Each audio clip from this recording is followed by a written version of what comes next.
Hi, this is Magda from the Wnętrza channel, and welcome to this bathroom, which is still unfinished but already functional.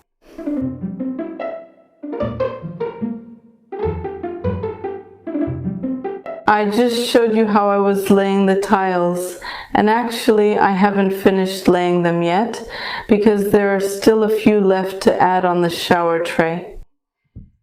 However, as you can see, a lot has changed in the bathroom in the meantime. There's already a working shower, a sink with drawers, so you can store things to keep them from getting messy and have easy access to them. It's wonderful. My concerns about the shower enclosure and the shower tray fitting against the wall didn't come true. My calculations, well, maybe that's saying too much. But my checking of the topic while laying the tiles paid off, and there really is a right angle here and everything fits nicely against the wall. It was possible to connect everything neatly, seal it with silicone, nothing leaks, and it's really great. Which doesn't mean that everything turned out perfectly, because right here on the side, the shower cabin post is right next to the grout line, and this is the spot where you can see all the imperfections the most. And really, if you take a closer look, you can see there are those slight imperfections, that sometimes the cabin is right next to the grout line, and sometimes it's just a bit further away. But let's overlook that, because overall it's not bad, in my opinion. Remember, it's my first time laying tiles like this on my own, such small ones and all, so I think it's a success. When it comes to difficulties, it turned out that grouting was actually harder, because here we easily grouted this enclosure from the washer. Grouting these walls turned out to be a bit more of a challenge because the grout dries quickly.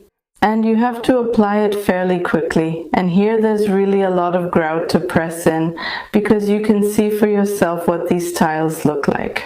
They're tiny and there's grout all around them. So doing these few square meters, I don't know, maybe 8 meters, maybe even 9.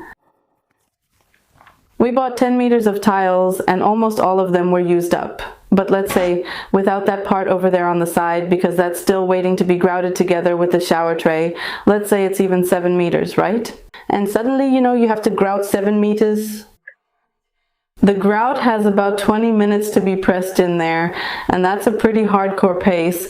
And then you still have to spread it all out evenly with the sponge, smooth it out, and then clean it.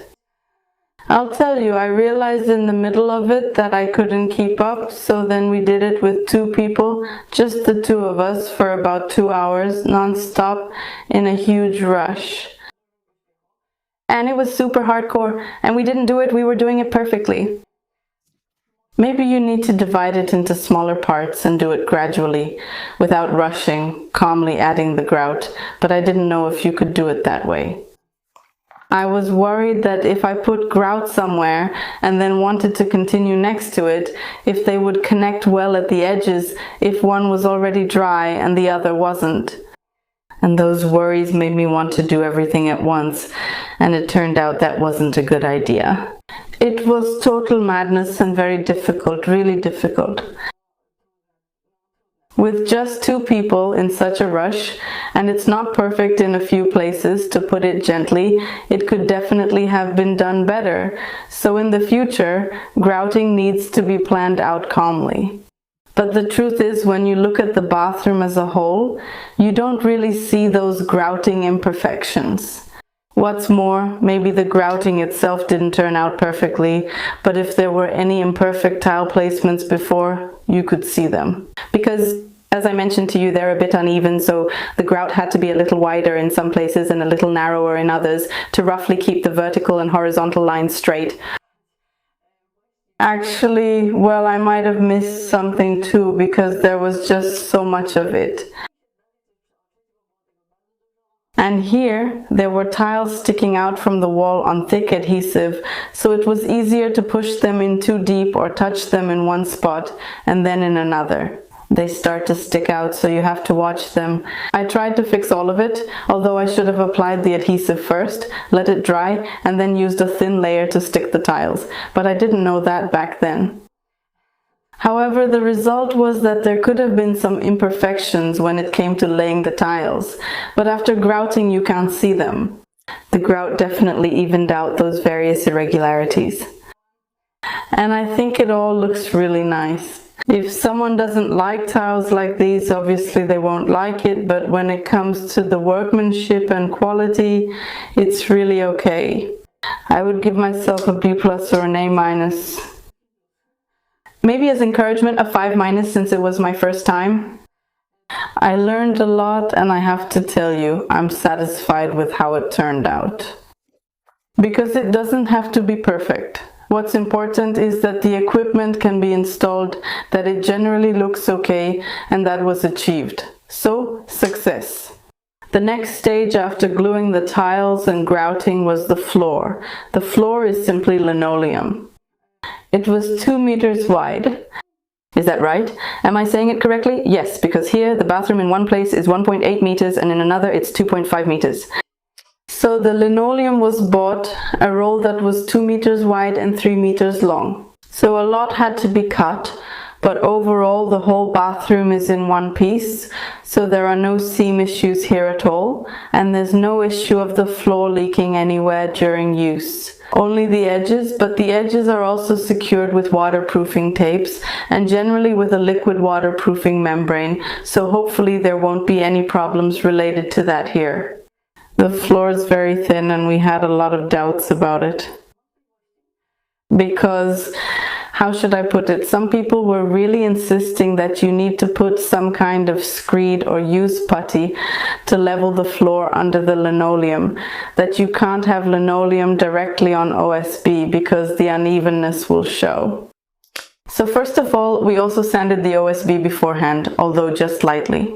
And mainly to kind of break up that outer layer a bit. I don't know, there's some kind of resin there, I think, just to rough it up so that when we prime it, the primer can soak a bit more into the structure of the OSB. However, various protruding elements were also fixed at that time. And there are small holes where the screws were. So we actually filled those in. And then the entire OSB basically stayed just as it was. So when you run your hand over it, it's not perfectly smooth, but on the other hand, I don't really know how that would be a problem for the linoleum. Because if it were a thinner floor covering with a smooth pattern, you know, just one color and even glossy, then actually every little bump could ruin the effect of that floor covering. But this is matte linoleum with a terrazzo pattern. Even if there are some uneven spots, you can't feel or see them at all. I mean, there are places where you can feel it, but that's actually intentional.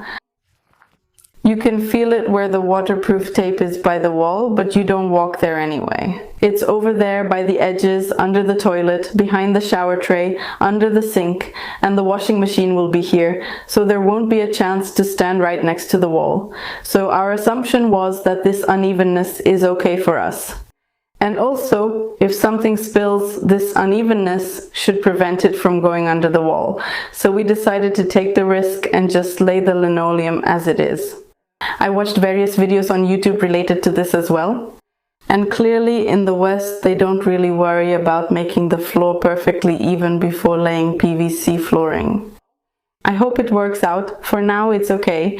Of course, it might be different after a few years when the material is a bit worn out and everything starts to sag, you know? So I'm taking into account that something might change in the future, but for now, there's nothing happening that would make me worried or make me feel like we actually made a mistake. We'll see for sure in a few years, but for now, I'm very satisfied. This flooring is actually really pleasant and super durable. Also, if something spills or splashes here, it's no problem to wipe it up. Even things like, you know, not just water, but for example, plaster or other construction materials. I was really worried that it would be delicate and that its rough texture would make it more likely to get dirty, but it turns out that's not the case. It's actually a really nice material for flooring.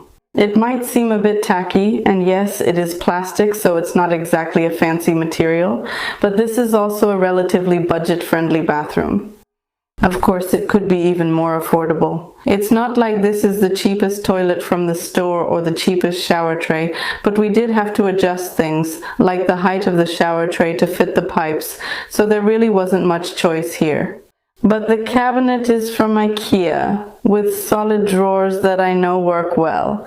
I didn't want to risk it with a brand I don't know, because drawers can be hit or miss, and these drawers get used a lot. I know that these drawers in the bathroom are a real treasure. I love them, so that was important.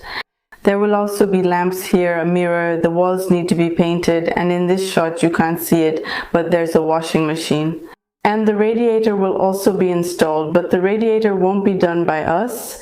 It will be handled by the central heating team, because the central heating in this building was installed back when nobody lived here. This apartment was empty for almost 20 years, or maybe even more, we're not exactly sure, but it stood empty for a very long time and there was no one who could open it. To install the central heating here, so the pipes were brought to the apartment, like in the stairwell, up to the level of the apartment, and now further inside. It still needs to be done, so I can't wait a bit, and I'm also a bit happy that we decided to do it. Meanwhile, we need to plaster the wall with the windows. Finally, I just wanted to reassure those who are worried. I'm not sick, I'm just not wearing any makeup. Here, after the renovation, makeup seems like something really abstract, so you'll just have to deal with it. I hope you're subscribed to Wnętrza ze Wnętrza and have already seen the previous episodes about the renovation, because the whole story here is really interesting. Precisely because of the order in which everything unfolds. That's why I encourage you to watch from the very first episode, and I hope that soon I'll be able to show you more results of our work. See you next time. Bye. I pamiętajcie o naszym sklepie na wnętrzazewnętrza.pl